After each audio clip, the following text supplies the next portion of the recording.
Bon après-midi les mamounes. J'espère que chacune de vous se porte bien par la grâce de Dieu. Je viens aujourd'hui là pour un peu partager avec nous quelques paroles d'encouragement, quelques paroles d'exhortation. Nous avons commencé un nouveau processus dans notre programme. Les 2 mois qui vont se suivre ont pour thème le salut dans ma famille. Et nous avons commencé par cette semaine en se demandant, suis-je sauvé? Et aujourd'hui particulièrement, la question sur laquelle je vais un peu partager avec vous sera: quelqu'un peut-il grandir s'il n'est pas encore né?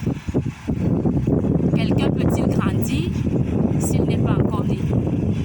Déjà, la réponse que je pourrais déjà donner de prime abord, c'est que la nature elle-même nous enseigne. Lorsqu'on regarde à la nature, une plante ne peut pas croître s'il n'y a pas une graine qui a d'abord été plantée. Une plante ne peut pas croître si elle n'a pas d'abord commencé par germer. Si on a des animaux domestiques à la maison, on ne peut pas subitement voir des chatons à la maison qui grandissent si à un moment donné, la chatte qui est la mère n'a pas pu à mettre bas. C'est la même chose pour les chiens, c'est la même chose pour tout type d'animaux qu'on peut avoir autour de nous. C'est pour dire que avant de grandir, il faut d'abord naître. Nous pouvons être ensemble chaque jour, nous pouvons prier ensemble chaque jour, prier pour nos époux, prier pour nos enfants chaque jour, faire des programmes de prière, faire des TP chaque jour, être béni par des exhortations. Mais quelqu'un ne peut pas grandir même dans sa foi chrétienne s'il n'est pas encore né. Quelqu'un ne peut pas grandir dans sa foi chrétienne s'il n'est pas encore né. Je ne peux pas être à la maison là avec mes enfants, subitement, je leur présente un petit frère, je leur dis, voici votre petit frère qui vient de mon propre ventre, pas un enfant que j'ai adopté. Si un jour, mes enfants ne m'ont pas vu enceinte, si un jour, mes enfants ne m'ont pas vu aller à l'hôpital, accoucher de cet enfant et voir cet enfant, voir comment j'allaite cet enfant, et puis avoir déjà un enfant qui a 5 ans. Quelqu'un ne peut pas grandir si un jour, à un moment donné, il n'est pas né. Quelqu'un ne peut pas le faire. Voilà pourquoi à un moment donné, lorsque dans la parole de Dieu, dans Jean chapitre 3, à partir du verset 1, lorsque Nicodème allait de nuit pour voir Jésus, lui qui avait déjà des connaissances bibliques, lui qui était même déjà quelqu'un de responsable, si on peut dire, dans sa communauté religieuse, il allait voir Jésus-Christ de nuit pour lui poser des questions. Et Jésus lui a dit qu'il faut que tu naisses de nouveau. Il faut que tu naisses de nouveau. Et lui qui avait tellement de connaissances de la parole de Dieu a dit, mais comment quelqu'un peut-il naître de nouveau alors qu'il est déjà vieux? Est-ce qu'il doit encore entrer dans le ventre de sa mère? Bien-aimé, c'est pour dire que je peux être à l'église. Je peux être engagée dans les ministères. Je peux servir le Seigneur, être la plus zélée dans le ministère, être même la lady la plus engagée dans notre groupe juif. Mais si un jour, je n'ai pas fait alliance avec Jésus-Christ, si un jour je n'ai pas accepté Jésus-Christ dans ma vie comme Seigneur et Sauveur, et que je me rappelle effectivement de ce jour, ce n'est pas un hasard. Avec Dieu, ce n'est pas une histoire que bon, j'ai commencé, je suis allée à l'église et puis je me suis adaptée. J'aime le Seigneur et tout, non. C'est une histoire d'alliance avec le Seigneur. Et ce jour-là, même si tu ne te rappelles pas que c'était tel jour, même si tu ne te rappelles pas que c'était un 15 juillet 2022, mais que tu peux au moins te dire que je me rappelle que c'était à telle période, voici ce qui s'était passé. Même si tu ne te rappelles plus de la date exacte, mais tu sais que c'était tel jour parce que tu sais que voilà comment ça s'était passé. Dernièrement, quand je partageais avec ma binôme, je lui faisais comprendre que moi, j'étais tombée dans ce piège-là.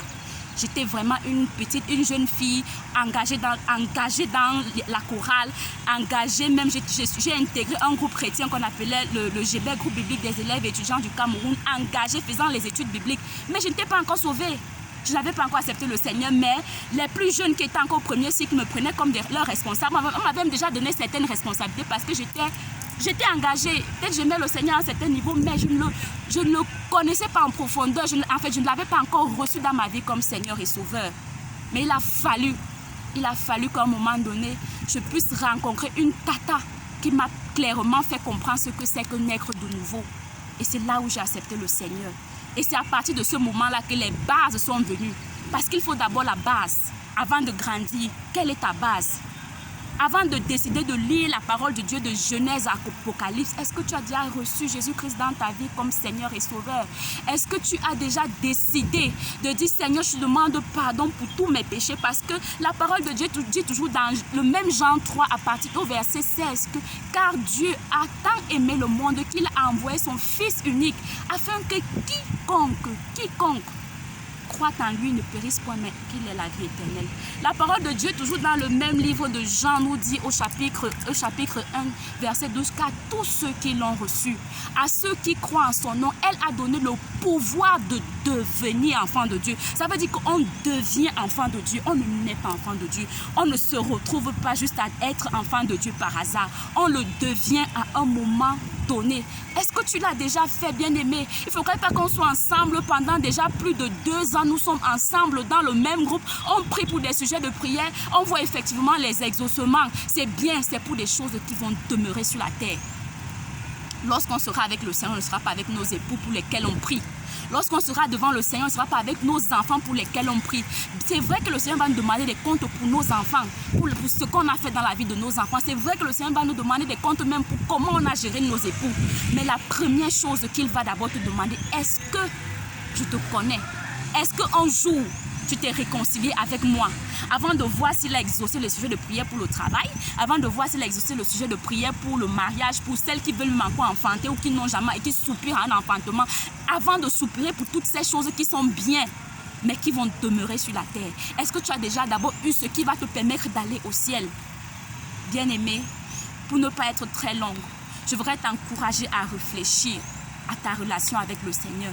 Comment tu es devenu enfant de Dieu si tu l'es effectivement? Est-ce que tu as l'assurance de ton salut? Si on dit maintenant, si le Seigneur dit maintenant que c'est bon, il revient. Est-ce que tu es sûr qu'il te prendra avec toi ou tu doutes encore de l'assurance de ton salut? Si tu doutes encore de l'assurance de ton salut, je te prie ma chérie de prendre du temps devant le Seigneur, d'analyser ta vie de manière froide et de manière sincère et voir si tu es effectivement enfant de Dieu. Et il n'est pas tard. Même si tu as passé des années dans l'église et que tu as même des responsabilités, il n'y a pas de honte avec le Seigneur. Il n'y a pas de honte avec le Seigneur. S'il te fait même comprendre ces choses, c'est parce qu'il te veut à lui. Il t'attire même à lui, cogne à la porte de ton cœur. Ma chérie, si tu ne l'as pas encore reçu dans ta vie comme Seigneur et Sauveur, si tu n'as pas encore l'assurance de ton salut, il est encore temps de venir à Christ, de demander de manière sincère pardon à Dieu pour tes péchés, de le faire dans la prière. Seigneur, je te demande pardon pour ci, je te demande pardon pour ça, je te demande pardon. Je sais que si tu es venu sur la terre, c'est pour mourir pour ces péchés-là. Je prie que tu me pardonnes, je prie que tu me purifies, je prie que tu me laves. Et Seigneur, je décide de te recevoir dans ma vie comme Seigneur et Sauveur. Je t'ouvre la porte, je t'ouvre la porte de mon cœur. Viens habiter, sois le maître, le Seigneur, le roi de ma vie. Fais de moi ton enfant. Et maintenant, je veux marcher selon tes normes, selon tes principes, selon tes préceptes, selon les lois qui sont dans ta parole. Je voudrais que ce soit toi qui gouvernes ma vie et non moi-même. Bien-aimé, si tu le fais, tu deviens enfant de Dieu. Que Dieu nous bénisse au nom de Jésus. Amen.